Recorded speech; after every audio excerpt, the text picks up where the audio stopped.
This is Jazz in 2025, Part 2. In Part 1, we got to talk to a jazz enthusiast, Wendell Hollins, and see jazz through the lens of a jazz enthusiast. We covered music in the Midwest, his take on Miles Davis, Dinah Washington, Quincy Jones. He also covers how jazz music was a bedrock for his mental health when he had problems as a young man, and jazz got him back to stability. If you want to go see that first part, go check out one of my first videos on my YouTube. Now we're on to Jazz 2025 Part 2 with a jazz executive. We get to look at the jazz world through an executive lens. Today we get to sit down with Mike Redmond, the son of musical polymath, composer, educator, orchestrator, Edgar Ed Redmond. This is a great episode. Tune in. Okay. How you doing, people? Name's Josh Whittle. I am here with Mike Redmond. Today we're going to talk about his father, Edgar Redmond, or Ed Redmond. Ed Redmond was an orchestrator, a publisher, arranger, a composer, musician, and an educator, born in Washington, D.C. in 1928. He's a graduate of Berklee School of Music, studying composition and arranging. He's best known for merging the strings of symphony orchestra with percussive rhythm of jazz. His brilliant services was sought after by Michael Jackson, Frank Sinatra, Ray Charles, Sam Cooke, Roberta Flack, Diana Ross, Donna Summers, and plenty more. His music has also been used in music and TV shows, to name a few. We have The Bronx Tale, Casino with Joe Pesci, Sharon Stone, Robert De Niro. You also have Payback, starring Mel Gibson, The Mexican with Julia Roberts and Brad Pitt. The TV shows that have also used Ed Redmond's music is The Simpsons and CSI, and plenty more. Ladies and gentlemen, I present Ed Redmond's legacy and son, Mike Redmond. Good afternoon. Yes, sir. How are you feeling today, sir? I'm doing great. Doing great. Yes, Another sir. day above ground. It's a great day. Yes, sir. As always, as always. I wanted to start this conversation off by going straight to the point of that your father was a musical polymath. That would be a great description. Yes. I say a very serious musician. Yes. And in my mind, he was, you said like in your questions, what two words, I say musical scholar. Musical scholar. And some people would call him a genius, but I would say scholar. Yes, sir. Yeah. I was going to ask, as his son, you know, this room right now is filled with a lot of sons and fathers. How was your upbringing being raised by a musical polymath and scholar? Interesting. Actually, I probably had an opportunity to even take advantage of more of the knowledge that my dad had, but I had an older brother that took piano lessons, and my dad, being in the military at the time, you know, before we moved to Los Angeles, used to crack my older brother's knuckles or fingers with either a ruler or a drumstick. So I was the second oldest, so that wasn't fun activity to me. That seemed like pain. So I didn't want to really study music. Matter of fact, I had heard that Branford Marsalis, Dad did the same thing to him, which is why he took up the saxophone. Yes. I do remember that. I was going to ask, was it I know he was serious about music, but how he introduced music to y'all, was it something like a natural thing, or was it like, okay, I'm in this environment and I'm going to become a product of what my dad has created? Like I said, he was a very serious musician. I mean, if you were going to play music in our household, you're going to have to take it very seriously. I think in many ways, being so young that I, and maybe even my brothers, perceived it wrong. Because, you know, I mean, basically when you're young, you know, peer pressure or, you know. Father's image. Playing with your friends. See, my dad was in the service for 12 years. And he was, you know, drum major, arranger, composer. So that's like being a drill sergeant, you know, in the service. So to kids, it's like, you know, music's supposed to be fun. You know, if I'm playing with other friends of mine or whatever, they, it's going to be enjoyable. It's going to be a group situation and stuff. But we were taking, my older brother was taking private lessons. And then my dad, like I said, was more or less like a drill sergeant. So I think I perceived what he was trying to do. He, like I said, he was very serious. So it was like when he was cracking fingers because you made a mistake. And that's sort of old school, I guess, the way they came up. That's the way they did it. Yes. But to a child, I perceive that as being painful, Yeah. and not much fun. Now, when I got older, I think I had a better understanding of what he was trying to do and looked at it a lot differently. But, I was, but by that time I was very much off into athletic sports. I played basketball, played baseball, even went out for football for part. You are a tall man. How tall are you? I'm 6'6". 6. Mm-hmm. Yeah. I'm 6'5". Yeah, I went to college on a basketball scholarship at Loyola University.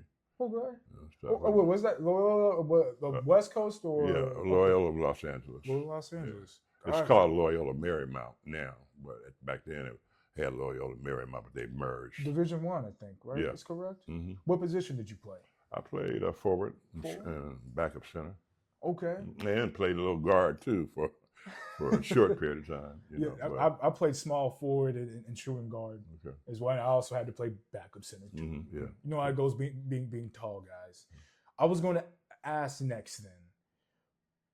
Your father had a high standard. Very, very high. But that high standard wasn't superficial. That high standard had substance. What did your father's music represent? If you could give details on what he was putting into the music that he was showing the world? Basically, he was, like I said, very serious. When you say represent, I mean, his concept was, he wrote a couple, he wrote an article that got published in a number of magazines and publications called Jazz, Strings, and the World of Music. Mm-hmm. So his concept was taking the beauty of the symphony orchestra and combining it with the exhilarating rhythmic feel of jazz, basically. So you have, strings which demonstrate or display beauty. I mean, usually when you have an orchestra, maybe a 75-piece orchestra, they got 40 strings in there, And then a lot of classical music tends to be, I'm not going to say devoid, but lean when it comes to the percussion and rhythmic. There's not a heavy presence of the percussion section coming in with the classical music. Is that what you're trying to say? In a lot of classical music, it's not. Yes. And I think that, he wanted to emphasize that because, basically jazz and being black,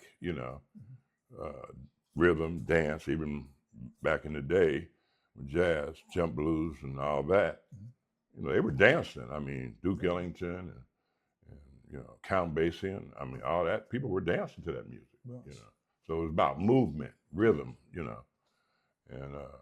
basically rhythm, melody, and harmony are the three main aspects of music anyway. So I think that he wanted to shed light on the rhythmic aspect as well as the beauty of the strings. And then also classical music, like I said, is,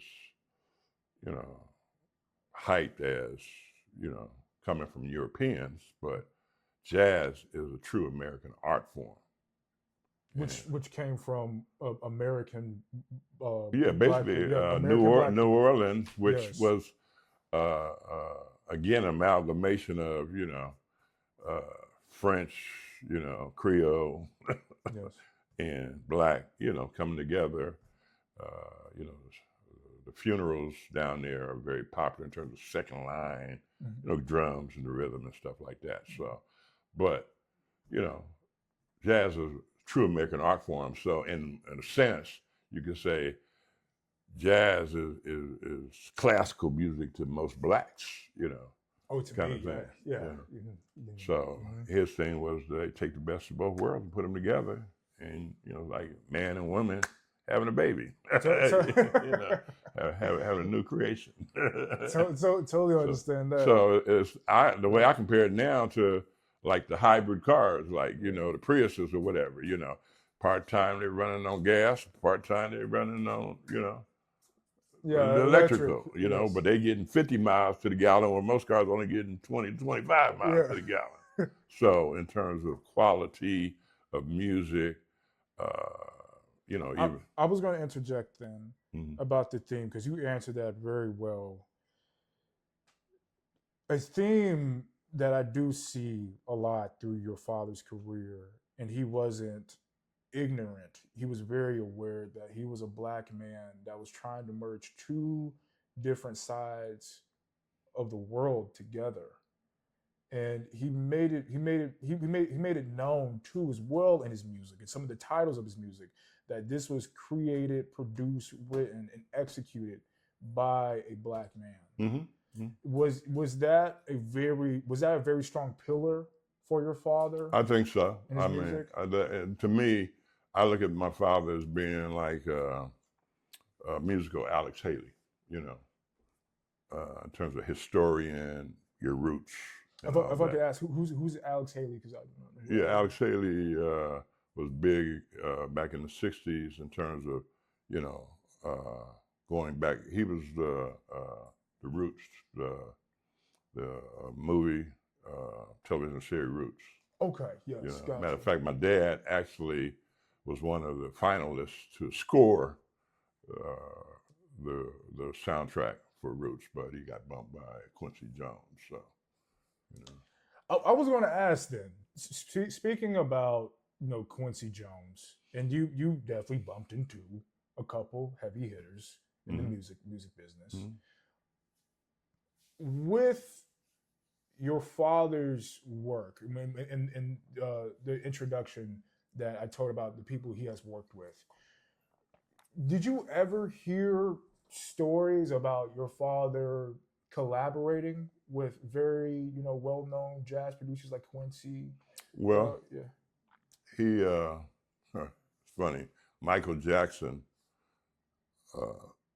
Off the Wall album, Quincy was the producer, and there was a gentleman who worked through the Script House, which was a bunch of producers, arrangers, copyists, and stuff. But there was a gentleman by the name of Benjamin Wright who did the arrangement, who did several arrangements for the Off the Wall album for Michael Jackson. The song "Don't Stop Till You Get Enough," "Rock with You," and there was another tune called "Get on the Floor." Well, of course, Quincy was the producer.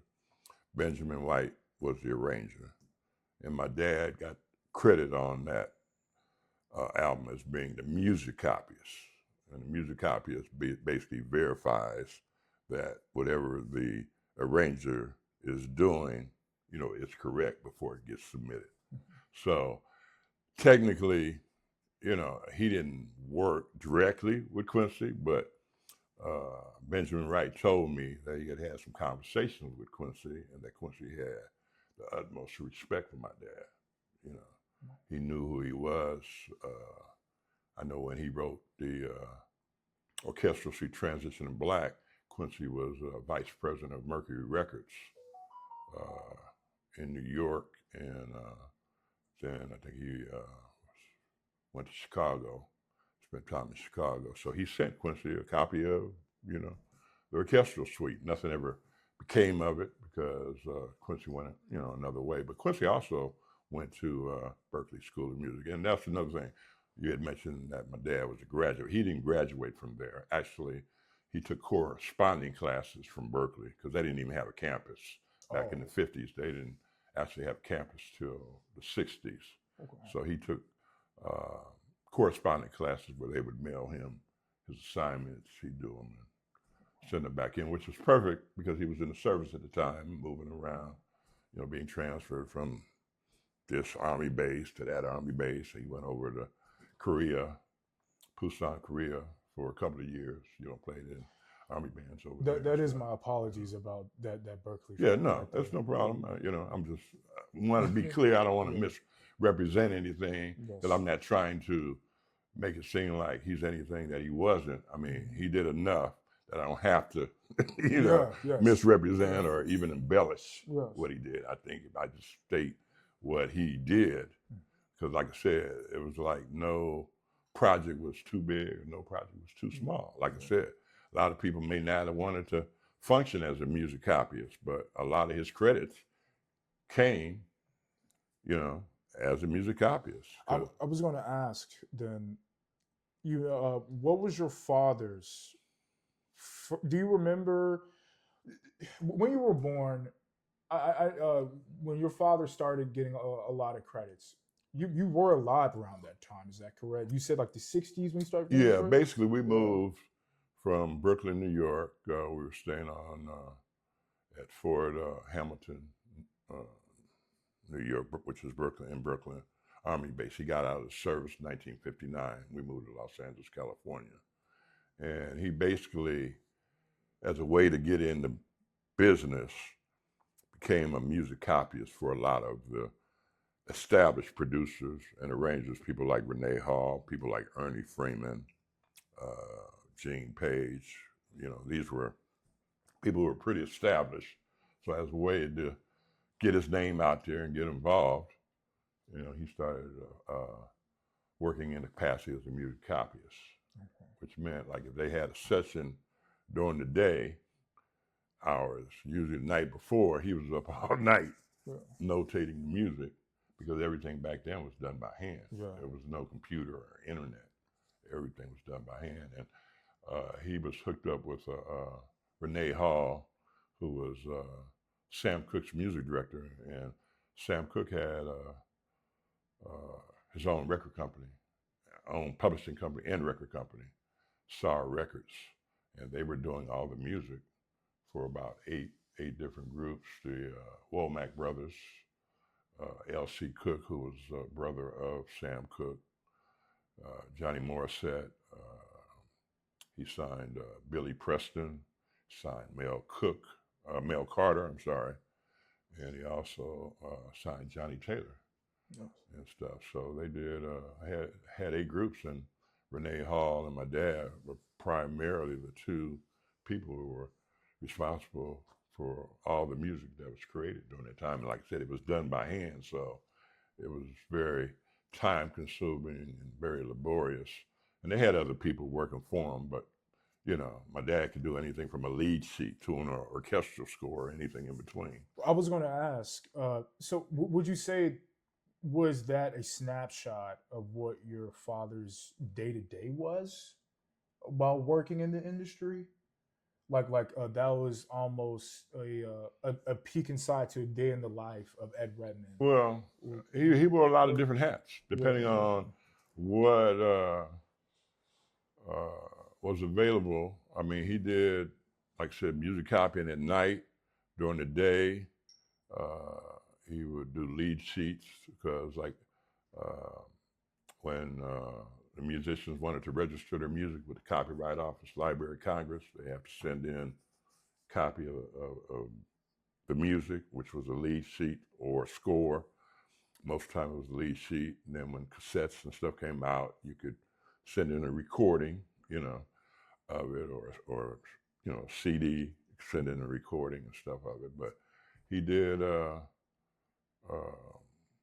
whatever was available. I mean, he was very versatile, like I said, from just, minute stuff like a lead sheet or rhythm chart, or, he did stuff for television shows like Hullabaloo and Midnight Special, things like that. So depending on what was required for whatever assignment he was handling at the time. And when was this time period? When this was all going on in the early 60s, I would say, because 59 we moved, and then he had hooked up with Renee and started working with Renee in the 60s. And like I say, he started writing this orchestral suite, Transition in Black, in 1961. He had a couple of other things prior to that, like Ed's Tune. He had written. Would you say Transition in Black is your father's magnum opus? Definitely. It is, like definitely. that's the thing that he really cherishes the most. That is my. Well, I think he wanted to prove that he could handle any assignment when it came to music, and a lot of the musicians, that were coming up, they would play by ear. A lot of them couldn't read music or notate music. Yeah. So to basically be able to compose for an orchestra, was a big thing, especially if you were black, because I mean, they would expect you maybe to know jazz and horns and stuff like that, but when it came to strings, that was a whole nother. I'm gonna be honest. Today, my generation, I'm Gen Z, born in 2000, first wave Gen Zer. And a lot of artists that are either millennials in the 90s, a lot are not educated. Well, not a lot, but some aren't educated on music. And they can't go to different degrees in the musical universe if they don't have the basics of music theory.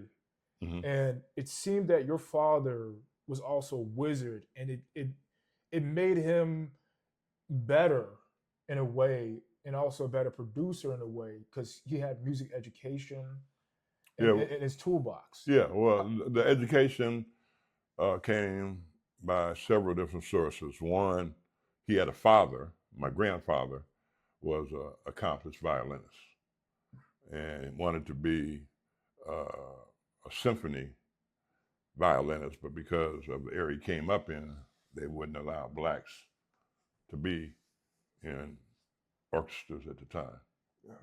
So what was that area? that was like in the 40s and 50s. 40s and 50s. Was this in the South or the East Coast?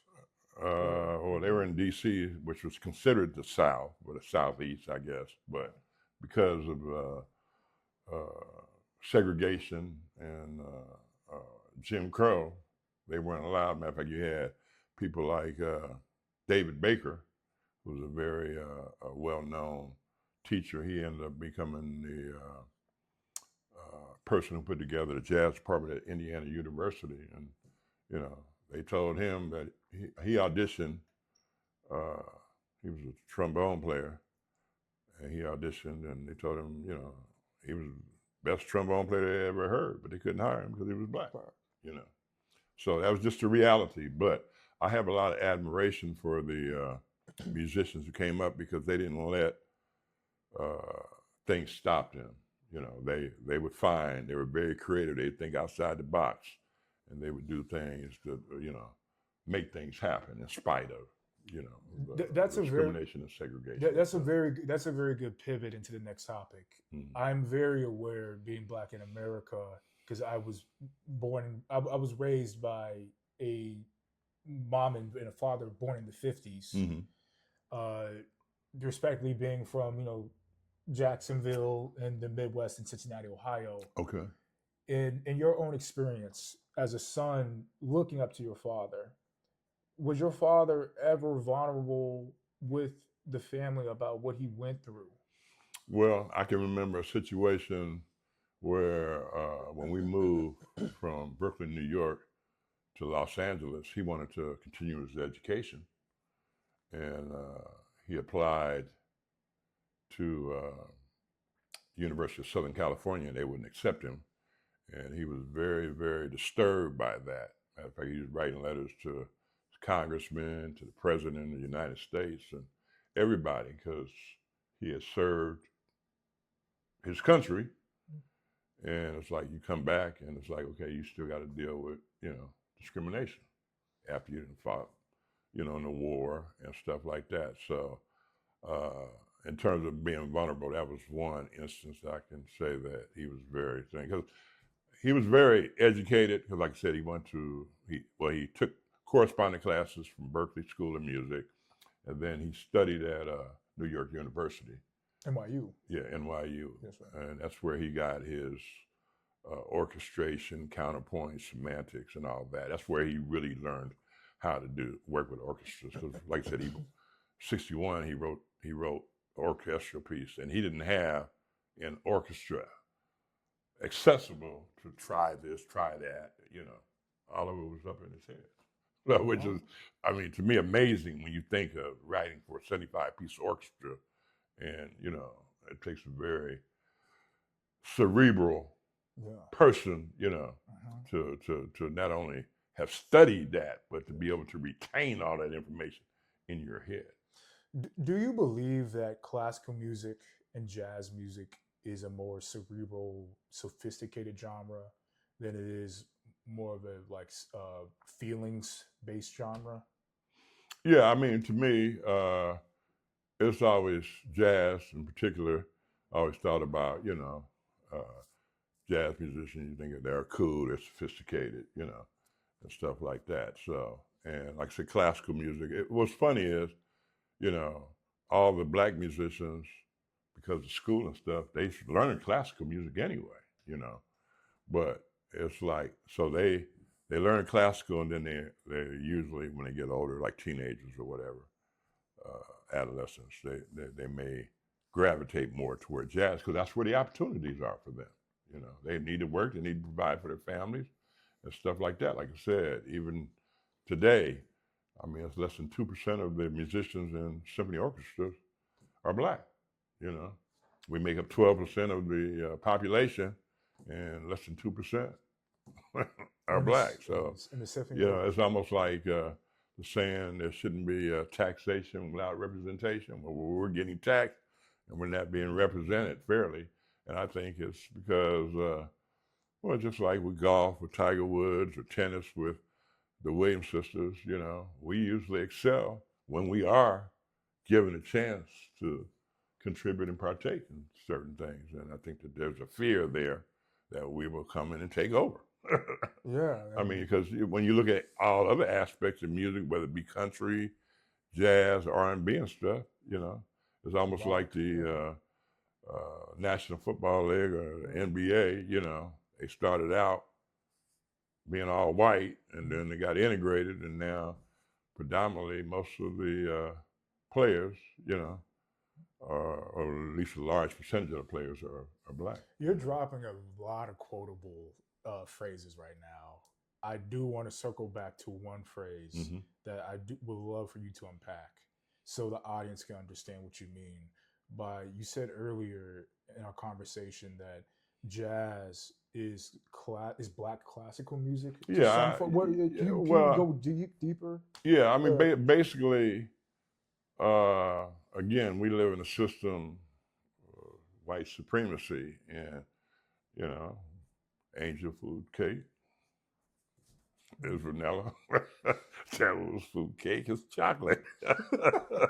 Black and white. So, yeah. I mean, in some instances, that can be reversed. Like when I was in the limo business, black limos,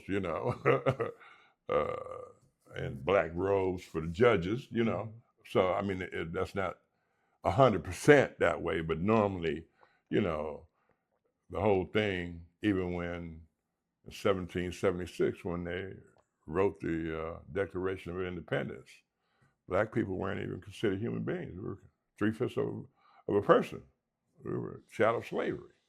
Yeah. And I say that because next year is 2026, which is the 250-year anniversary of the Declaration of Independence. And most people, black people, a lot of black people don't really give a lot of credence to 4th of July or the 250 year. They had the 200, and 1976 and stuff. So, matter of fact, my dad wrote a bicentennial hymn. I'm trying to get that from the Library of Congress because I want to change that from 200 to 250 because it never got recorded or released and stuff. So, trying to get that out there because everything that he wrote that was not recorded, I'm trying to. Most of it I have possession of, but there's like maybe 4 or 5 songs that I don't have possession that I have to contact the Library of Congress.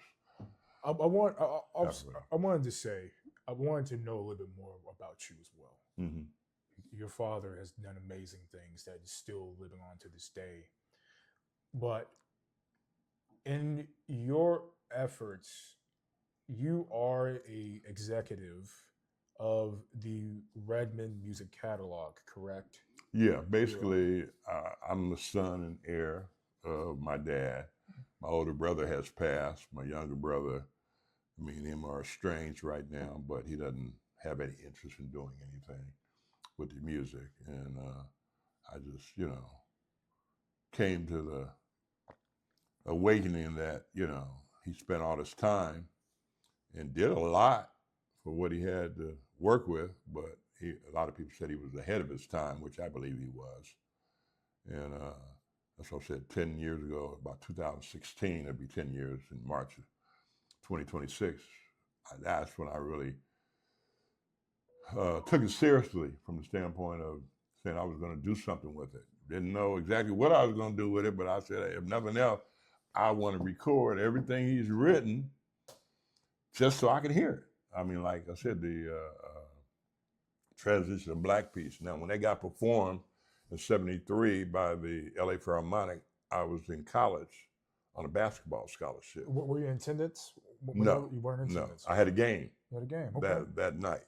So I couldn't be in attendance. I mean, I was understand. on one court and he was on the stage, So, Yeah. I would have loved to have been there, but contractually, I was under contract to Loyola, and I wasn't in attendance. But I had contacted them, subsequent to that. It was a number of years had passed, thinking that they had a recording of it. And they told me they didn't have the recording because they didn't start recording until like the early to mid 80s, and this was done in the early 70s. So I'm talking to the librarians. I'm like, well, man, this music was written for a 75-piece orchestra. What happened to all the music? So they said, well, Mr. Redmond, we can look in the archives and see what we can find. We doubt whether we would have it because of the time period that had elapsed. But they found the music, and I told them to, send me a copy. They Dropboxed me a copy via email, and I went down to FedEx and printed out a 96-page orchestral score that involved 4 movements: Africa, slavery, the Civil War, and the transition. And when I got that, I was trying to get it transcribed because it was a handwritten score. And these days, musicians very seldomly will work off a handwritten score. They want a computerized, digitized score. They want it faster. Yeah, well, they want to smooth and clear, stuff like that. Mm-hmm. So I hooked up with Ray Chu, who agreed to transcribe, rearrange, and produce a score by putting it into a computerized software orchestral program called Sibelius. Mm-hmm. And gave me the score, a computerized, digitized score, digitized parts for each instrument, and then a MIDI recording. And then I, I'm able to take that, what he produced, score, digitized score, the parts and the recording, and I submitted it to the Budapest Scoring Orchestra, and we set up a recording session, a 3-hour recording session, right after COVID. All the Did you go to Budapest? I did not go. I couldn't go because the airports were closed down. Yeah. There was no international flights. So I talked with them, and they said, well, if you can rent a studio in Atlanta, we can provide an audio and a video feed, and it'll be like you'll be here in Budapest, Hungary, real time with us. Yeah. So that's what they did. I rented a studio in Atlantic Station that a friend of mine owned. They provided the software, and we did a 3-hour recording, and it was like I was right there. I mean, they were in Budapest, Hungary. I was in Atlanta, Georgia, and everybody was telling me, "Oh, that can't be done. That can't be done." I said, "Y'all just don't know because you haven't been exposed to, that kind of technology and software, So, but yeah, we got it done, and so I did that in February of 2021. Then I turned around and did a recording with Karen Briggs in July of 2021. So those were my 2 big projects in 2021. Yes. I was going to ask then, because I wanted to get into your day-to-day dealing with your father's legacy. You did highlight some of the great things you've done. He's over. Yeah. I wanted to see what you dealt with. What's some of the worst things you dealt with trying to make sure your father's work is still being honored today? It's very challenging. I mean, usually, like if you're contacting orchestras, it may take you 2 to 3 years for, even if they like the music, to put it on the calendar.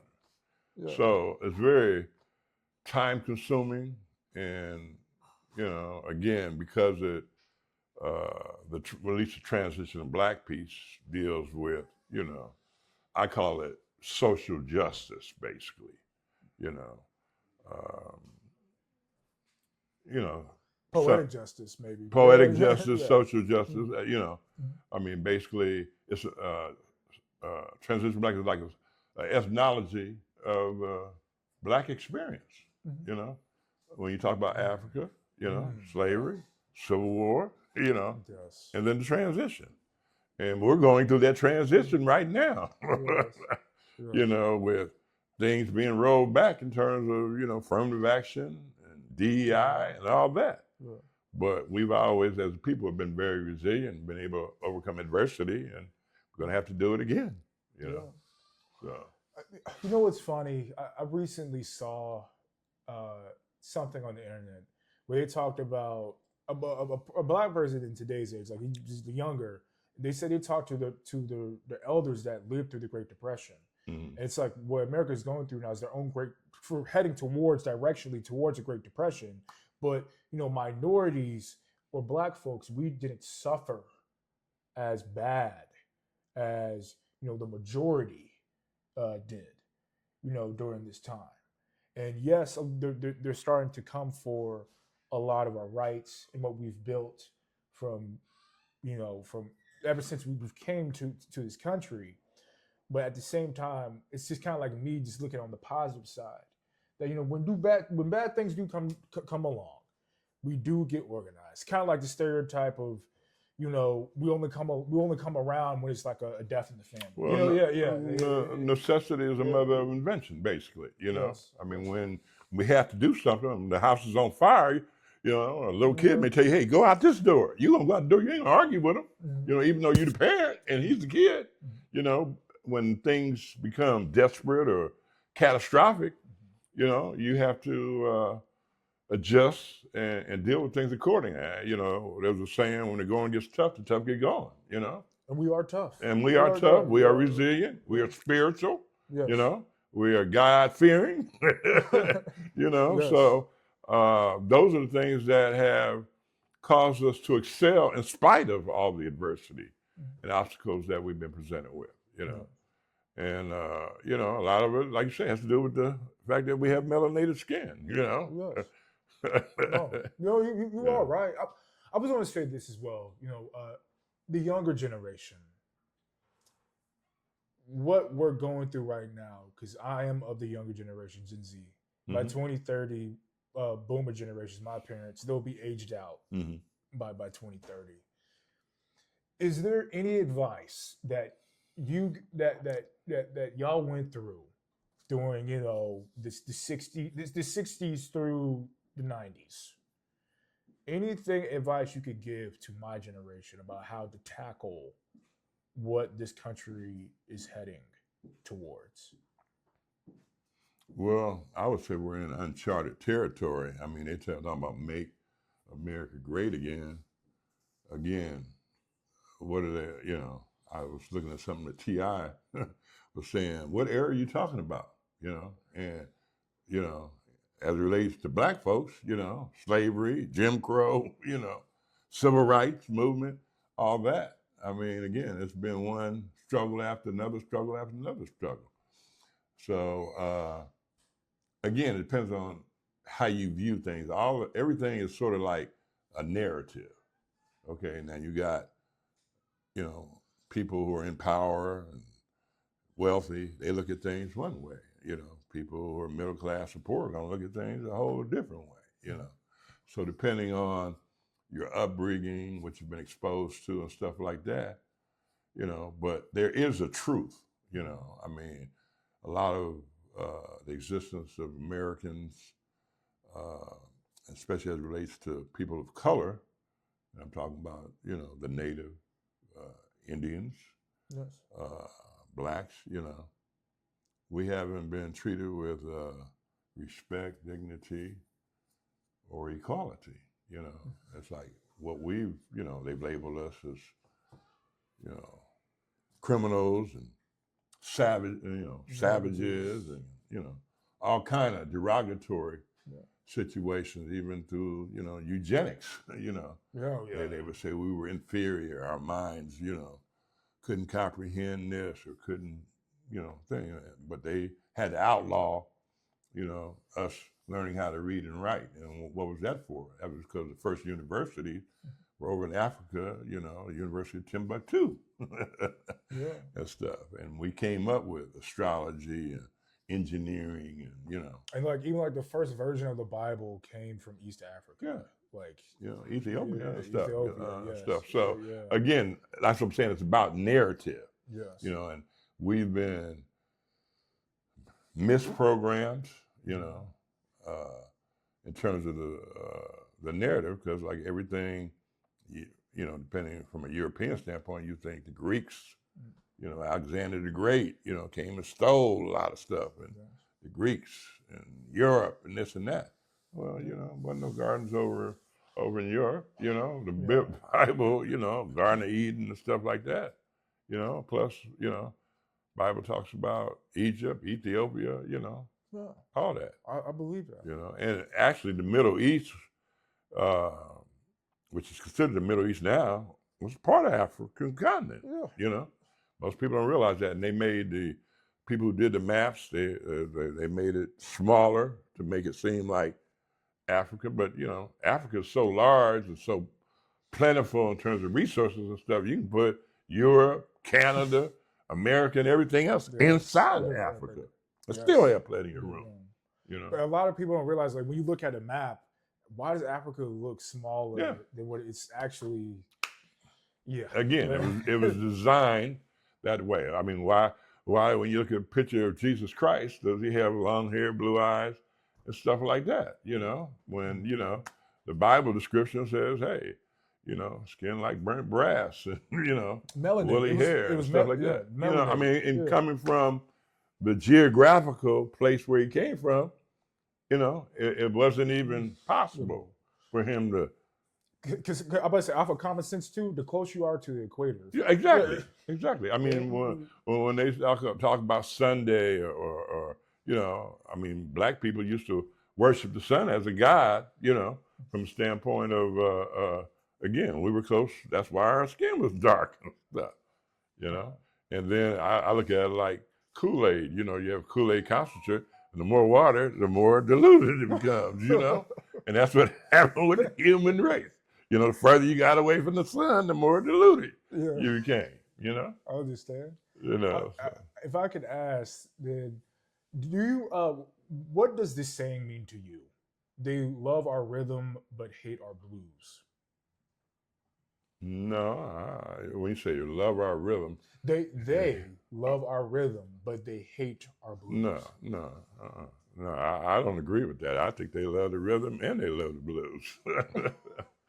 Matter of fact, Rolling Stones, the Beatles, and all them, man, again, they were emulating black artists, when blues wasn't even popular. They said it on camera, too. Yeah. That's what I'm saying.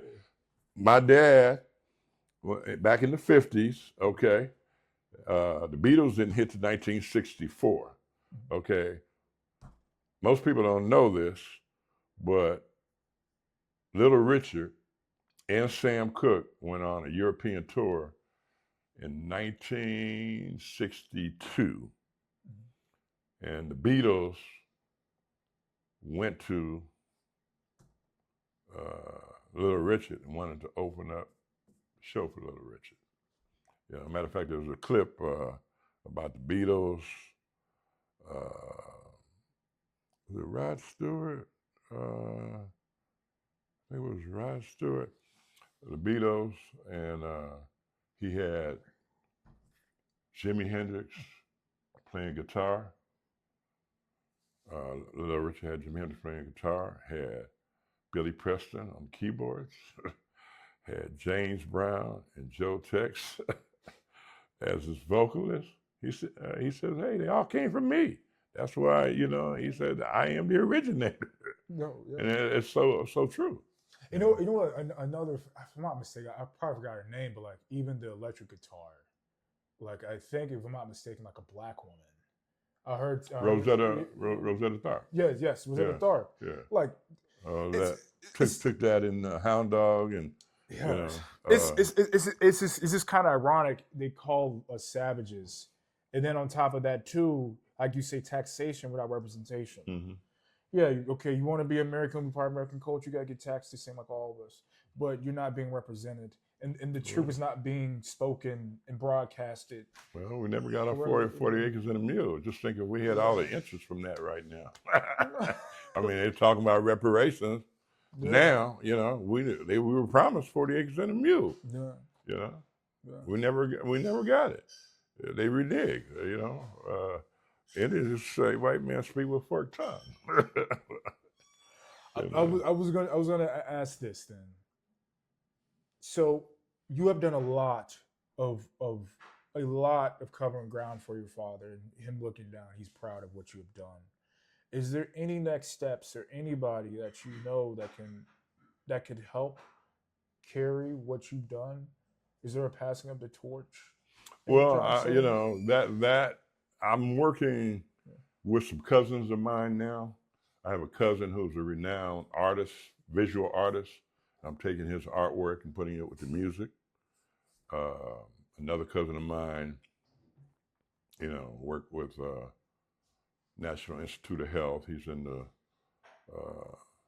biomedicine basically and stuff, but we talk a lot, and we talk about how he's basically a physicist or a scientist.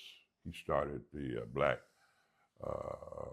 Science Organization for National Institute of Health, and how, you know, music, you know, especially my dad studied the Schillinger system of musical composition. It was based on math, you know, which again, rhythm, you know, when you talk about counting, you know, 1/8 time, 1/4 time, 1/2 time, 1/16, 1/37. And math is a language. Yeah. Yes, so, you know, with STEM, they talk about, you know, science, technology, you know, engineering, and math, you know. It's all a language. You know, so, and I had a thing where I said that, you know, it should be STREAM, you know, should be the acronym. And they said, well, why is that? I said, because it should be science, you know, technology, research, because without research, you know, nothing happens.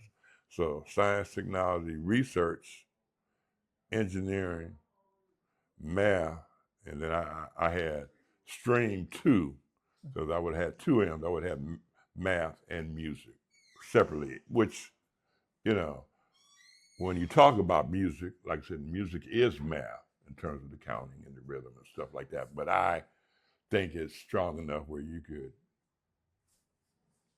separate it and say, okay, you got math and then you got music. Yeah. And I came up with STREAM 2, you know, to the second power, basically. So not to confuse with the, you know, they have things where I haven't seen STREAM, I've seen STEAM, you know, science, technology, engineering, arts, and math. which, music is arts too, but I would say string, Yes, sir. and stuff. So, again, it's just being creative and taking something and trying to expand it or cause it to evolve and, come up with a more technical or more accurate description of it, So that's all about the creative process, being innovative and stuff like that. So, Yes, sir. yeah. Sir, it has been a wonderful time. I'm glad we got to unpack what you do and also what your father, Ed Redmond, has done for the world. Well, Yeah. he wanted to make this place a better place, and through his music, he wanted to portray and display beauty, because the arts, sometimes I think about, okay, for all the money that's spent on the military industrial complex, if they spent that money, toward the arts, it would be a better place, Yes, for us and stuff. But his thing was, education, sophistication, beauty, and like I said, the beauty of the strings, and the rhythmic feel, because one thing, black people are all about movement, dance, even in terms of our language and stuff. I always say, and pioneers and pace setters. yes, yes. Although a lot of times we don't get the credit that we deserve being the pioneers and pace setters, and a lot of that has to do with slavery, because back when things were segregated and stuff, the slaves were coming up with all the inventions, but they couldn't, by law, get the trademarks and the copyrights and stuff like that. The master got all the credit, and that's where, to me, there's been like a pilfering of our intellectual properties. Yes, I think times are going to change for the better for us, because you say that about we created things and we couldn't get the right copyrights. There's a great example. I forgot this guy's name, but there's a guy, a black man right now. I think he's from my generation. He created fuels for cars where you don't need electricity. Or you talking about the guy from Zimbabwe? Yeah, who's got a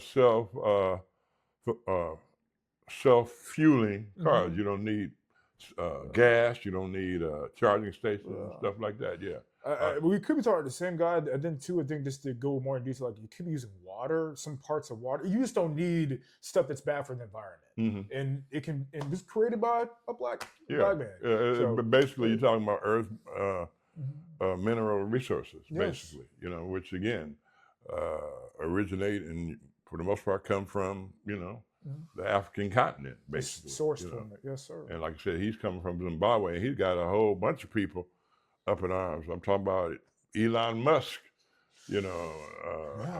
up in arms because for him to come up with that, and not only the cars, but the technology, it's gonna revolutionize a lot of different industries. Yes, sir. And they were talking about setting up distribution outlets and stuff, and the cars probably only going to cost about $20,000, where the average car, new cars, man. I just got another used cars over the last 5 years because of COVID have become very, very expensive. Yes, sir. Because they couldn't get the chips for the new cars, so that meant all the used cars prices went up because the demand went up. So. I mean, it's exciting times. Yeah. I am an old soul. I wish I could go back and relive the 80s, relive a lot of eras where we were way more organized and together. But going forward into the future, even though we're going through some pretty rough times in this back into this decade of the 2020s, it will get better. Well, it'll get better if we make it better. It's not going to just get better on its own. Yeah. But I think that if people are smart, like I said, I look at, like I said, necessity being the mother of invention. When things get, like I said, tough get going. I mean, we have to count on ourselves, and again, there's a spiritual aspect in terms of believing in a higher power and doing what he wants us to do what, right or wrong, and believe in doing the good for the majority of people and stuff. But the way the politics and stuff is operating now, we so far away from that it's just unbelievable. But in a way, even with all the stuff that's going on with Trump and everything he's doing, I feel like the transition of Black piece has become more valuable because of what they're doing. Okay, my dad wrote that back in the 60s, like I said, 61. And a lot of people don't know, he was a very significant contributor to the Sam Cooke song, "The Change Is Gonna Come," okay? Because he knew orchestration. When you hear that song and the strings and the timpani and French horns, that was his signature. Now, signature mean he because I want to give better clarification for the audience. What do you mean by it was his signature? When I said, that's what he did. Basically, Renee Hall, who he worked for, got credit for being the arranger. Sam Cooke wrote "A Change Is Gonna Come." What did I had put? I don't understand. I'm sorry about that. You're fine. Had wrote the lyrics with a guitar part. And gave it to Renee Hall. And Renee Hall did the arrangement. But that's what I'm saying. My dad had written Transition of Black back in 1961. Transition of Black, Change Is Gonna Come didn't come out till 1964. Now when my dad wrote that, he was a composer. And because Renee had been the arranger on Sam Cooke's song, "You Send Me," back in 1957, or I think it was released in 58, he was, they had a very close, tight-knit relationship. It touched his hands. Yeah. Okay. So got you. All I'm saying is, I don't know, because I wasn't there at the recording session, so I'm not trying to misrepresent or steal any thunder from Sam Cooke or Renee Hall. They were both very, very excellent musicians. But at the same time, I'm here to tell the truth and correct the narrative in terms of my dad, being a significant contributor to that song. Okay, because see, most people don't know, when Sam came out with "You Send Me" the first time, he went to the Copacabana nightclub in New York, and he bombed, because at the time, Renee Hall and Bumps Blackwell were the people that were handling Sam. Bumps was producing, and Renee was the arranger. And they couldn't get the music right, because when you went to the Copacabana, you had your group, but they had an orchestra backing up your group. And I don't know what happened. I only can tell you from what I read. Somehow they couldn't get the music together. And I believe that they didn't have the kind of knowledge like my dad or Quincy Jones had in terms of dealing with the nuances of the orchestra.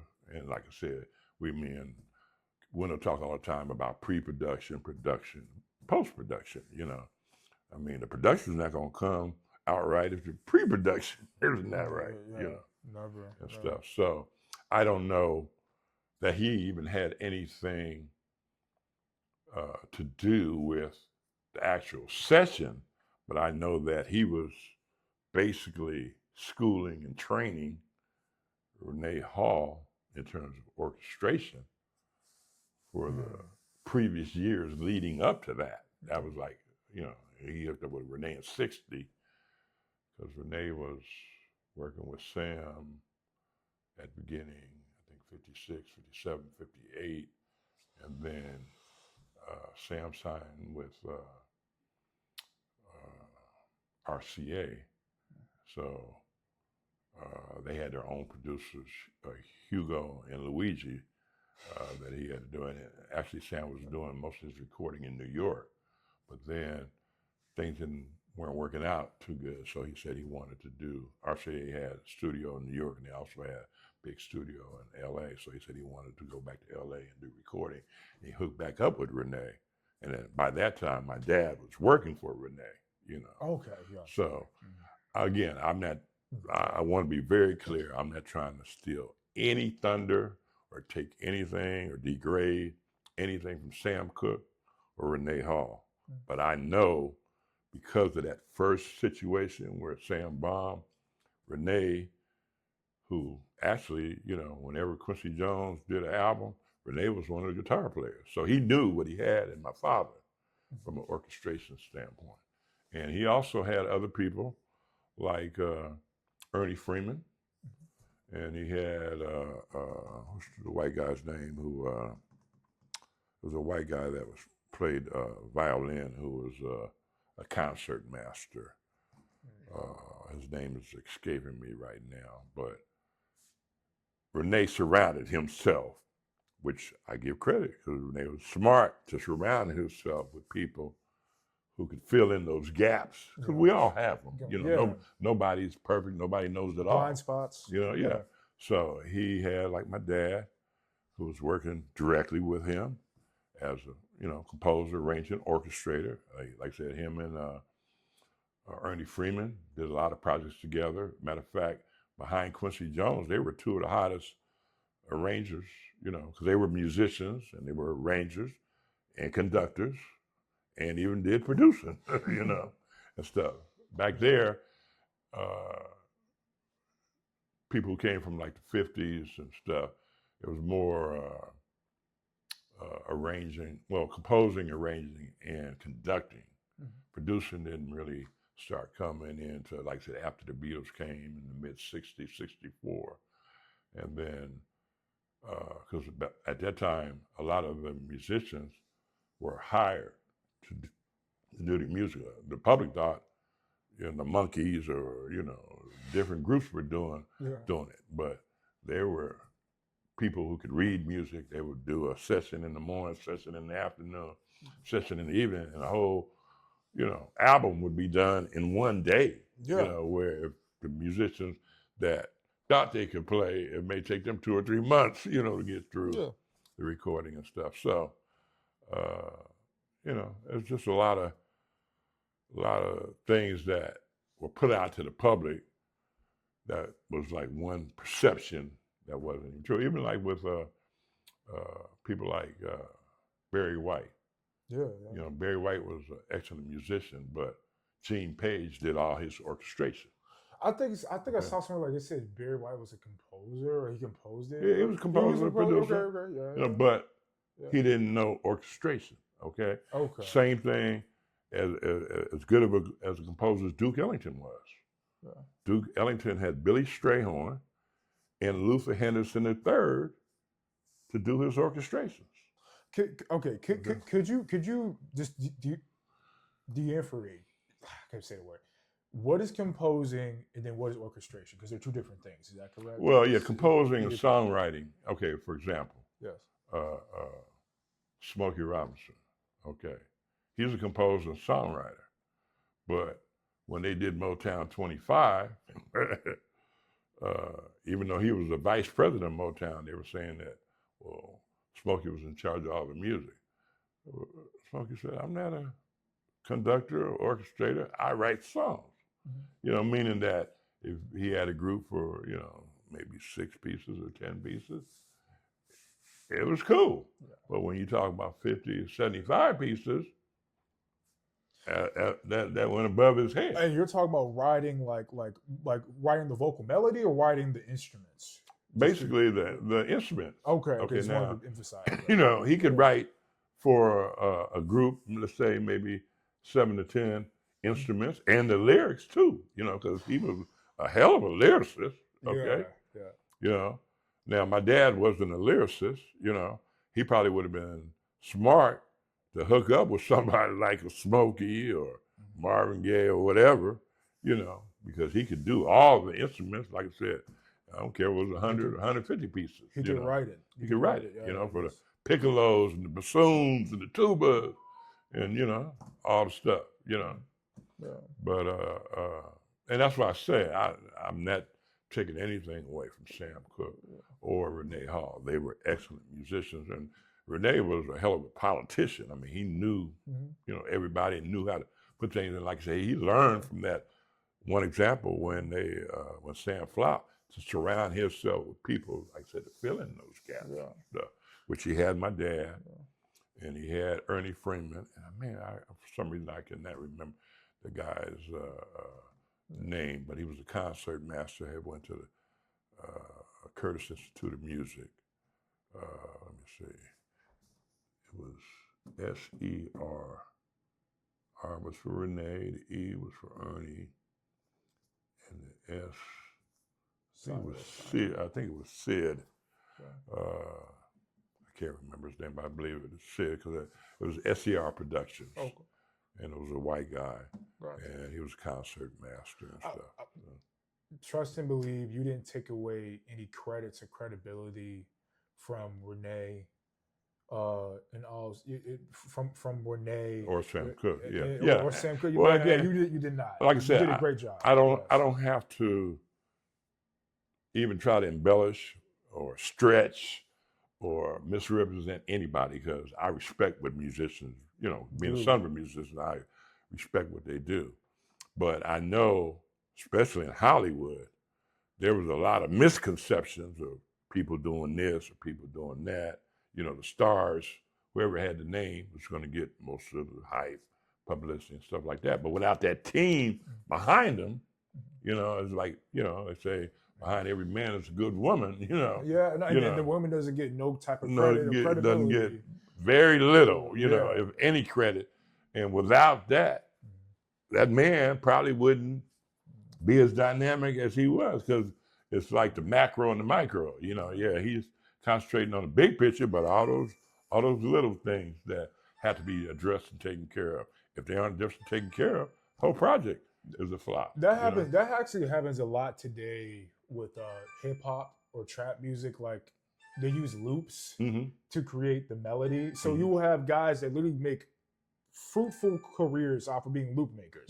They know beats and stuff. Beats, but like the loops, they know music education. Like, I grew up playing in the church playing keyboards, but there's this guy over here that understands the simplicity of the percussion section, the low end and the drums. We're gonna collaborate. I'm gonna just make these main melodies and counter melodies. You do the drums, and a lot of the times, a lot of these loop makers, they won't get credit because they're not as big as the producer or the executive producer. Well, a lot of them, they may not get credit, but a lot of them sell those beats, as a way to make money too. Yeah. But it's getting into whole thing with artificial intelligence now. How do you feel about that? Man, it's exciting and scary at the same time. But there's going to be a lot of lawsuits in terms of they got to figure out, what's what from a standpoint of protecting rights owners in terms of their intellectual properties. Because just because music is out there, like I said, if you sample somebody's music, then you got to pay or get a license to use that music. But a lot of people are just, going to take music and, incorporate it, with artificial intelligence. So it's a gray area right now. Like I said, it's scary, but exciting at the same time, And I think being around with the catalog of music that I have, I'm looking to see how I can benefit from it, You have to. And stuff. Like I said, the NFTs and things that, even with the Music Modernization Act that came into just 2018, things have gotten better. So I'm looking to, monetize, what I have, because, you got live performance, you got recording, you got the sheet music, so there's like mechanical royalties, live performance royalties, sheet music royalties. There's like 4 or 5 ways. I was gonna, you're right. 4 or 5 ways. You have many ways of diversification of getting that revenue. Matter of fact, the one thing I don't have on my website that I'm getting ready to make the change to, I'm gonna have a shop, a marketplace where T-shirts, hats, hoodies, the music, the audio. And that's the sheet music, Redmondmusic.com. Yeah, I'm gonna put another category where shop or marketplace, where I'm selling. Each title Okay. you know, is entity in and of itself. Can be put on a T-shirt. Yeah. Theme Eternal. And then You so know, it's Funky Fiddles, Cello Bossa. You know, yes. I can sell a T-shirt for $25, $30. Yeah. You know, or $50. It depends on who you're targeting and what. Because Your I mean, audience, you know, yes. you can go super high, super exclusive, or you know, I mean, you can buy a T-shirt for $3, and depending on whether you get the silk screen and the logo or whatever. You know, like I said, you can basically, you know, and there's a lot of money in merchandising. You know, To be made, yeah. to be made. And like I said, so I control, like I said, the scores, because everything now I've had, you know, the handwritten scores transcribed to digitized scores. So a score for just usually a piece of music is $40 to $60. From like if you go to a music publisher, renting music or want to buy music, they're gonna charge you $40 to $60. You know, for a score, or you know, maybe $40 for the score and $60 for the score in the parks. You know, like I said, I have recordings. You know, so all of that, you know, I will monetize. You know, and I haven't done that at the point because I've been focusing on producing. I have about 18 master recordings where I own the composition and the recordings, master recording, and I have about another probably 18, 20 more that have yet to be recorded that I got to record. But it become, I mean, the music industry is so vast and overwhelming. There's so many different ways you can go. So I've been trying to basically concentrate on producing the music, getting the rights back to some of the music that he had written for other people. Because after like 56 years, back then it was 56 years, now it's 35. That's what I'm saying. It's gotten better because after 1978, if you wrote a piece of music, you can reclaim the rights after 35 years. But prior to 1978, which most of my music I have was written prior to 78, you had to go 56 years before you could reclaim. So you're on the hunt and the voyage for getting those rights back. Yeah, I've been very successful in my attempts to get rights back. I filed copyright termination paperwork to get like 4 or 5 of them back. One person, they went out of business, they went bankrupt. So I just asked them, so you're not gonna do anything with music, you're gonna be bankrupt. But will you sign it back over to me? They said, yeah. This is my family's music. Yeah. So I said, it's my dad's creation, you know. I don't want it just sitting on the shelf collecting dust and nobody doing anything with it, you know. You gotta preserve it and grow it. Yeah. So I've done that, and there's actually there's 9 songs that he wrote as background music for film and television that I need to file paperwork on over the next year. I was gonna ask out of that because I did mention in the beginning that he had a hand. He contributed to Bronx Tale and The Payback and The Simpsons. Out of that list that you do know that he's worked on, what's your favorite? I mean, he worked on The Simpsons in terms of television. There was one called Casper Breakfast.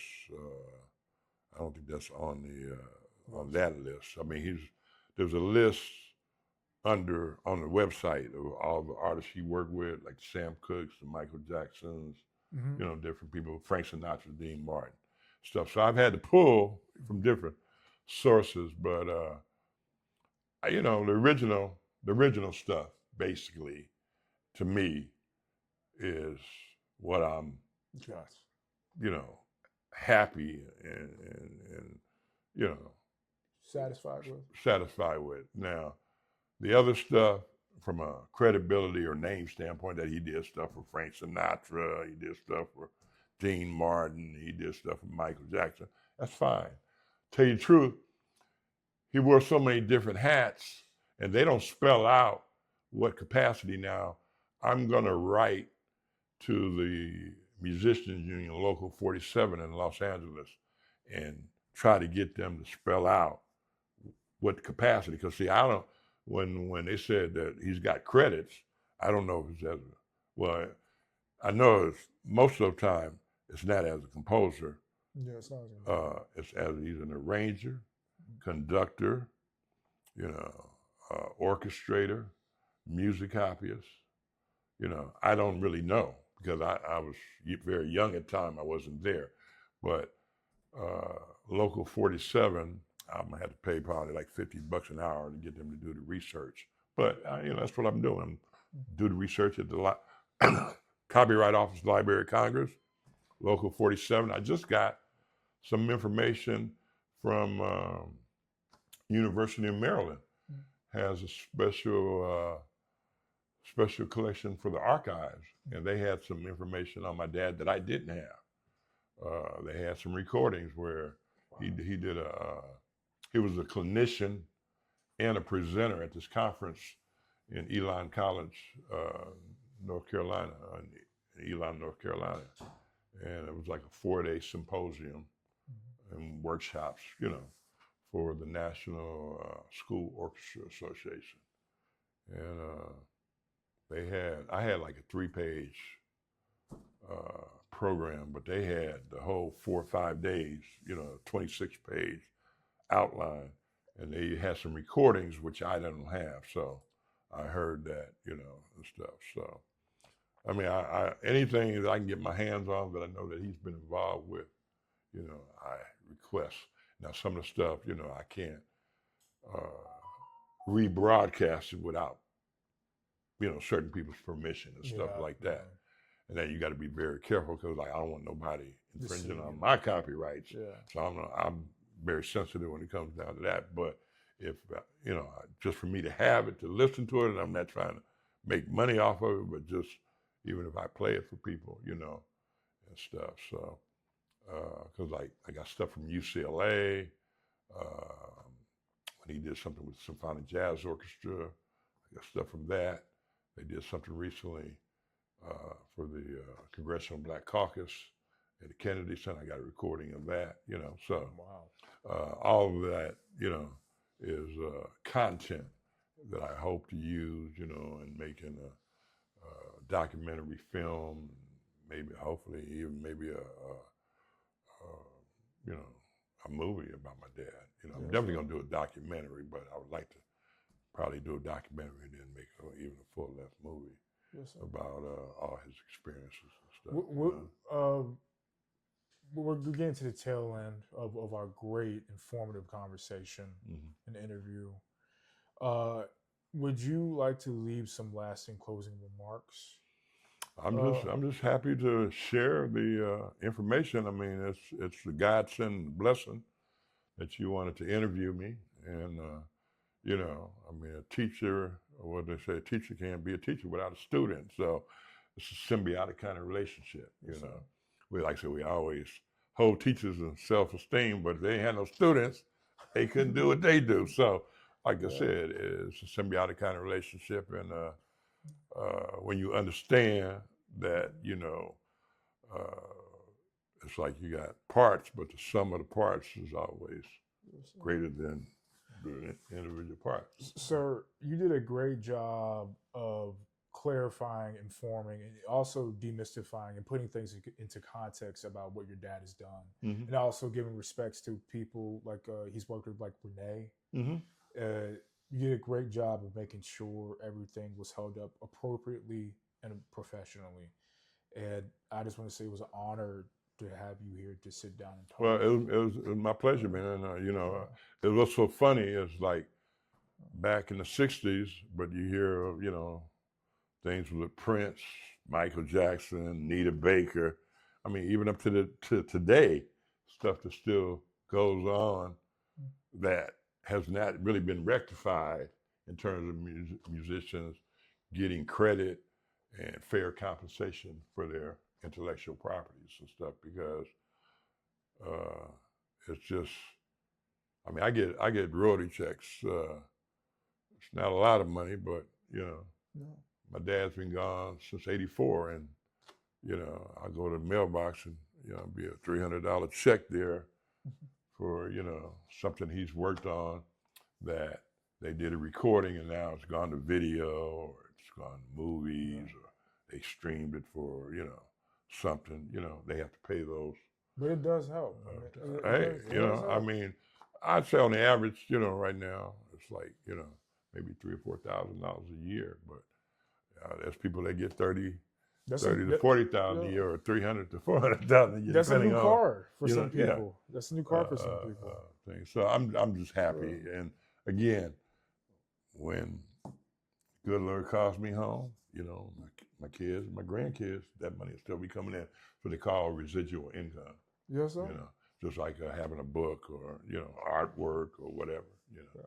So I just want to just close it out to the audience, especially to men like us, that this is a product of when you work hard for your family, and this is the dividend that pays off. Having an honorable man right here by my side. If you work hard for your family, for your last name, even when you're gone, you will always be there in some type of capacity. Yeah, it's about legacy. Yes. Like I said, my grandfather planted the seed with my dad. Dad, planted seeds with me.